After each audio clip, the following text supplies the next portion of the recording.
राज्यातील सहकारी पतसंस्थांच्या पारदर्शकतेसाठी आणि उत्तरदायित्वासाठी मोठे पाऊल उचलण्यात आले आहे.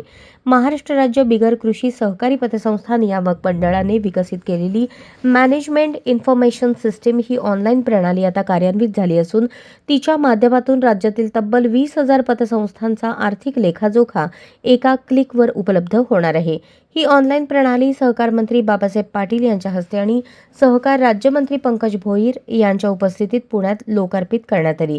यावेळी सहकार आणि पणन विभागाचे प्रधान सचिव प्रवीण दराडे, सहकार आयुक्त आणि निबंधक दीपक तावरे, सहकारचे अप्पर निबंधक व सहसचिव संतोष पाटील, नियामक मंडळ सदस्य शिवाजीराव नलावडे, जिजाबा पवार तसेच विभागीय आणि जिल्हा उपनिबंधक अधिकारी उपस्थित होते. या ऑनलाईन प्रणालीमुळे राज्यातील सर्व नागरी, ग्रामीण, बिगर कृषी व पगारदार कर्मचारी सहकारी पतसंस्थांच्या कामकाजाची माहिती केंद्रीकृत स्वरूपात एकत्र करण्यासाठी मेसर्स कल्प टेक्नॉलॉजीज प्रायव्हेट लिमिटेड पुणे यांनी ही प्रणाली विकसित केली आहे.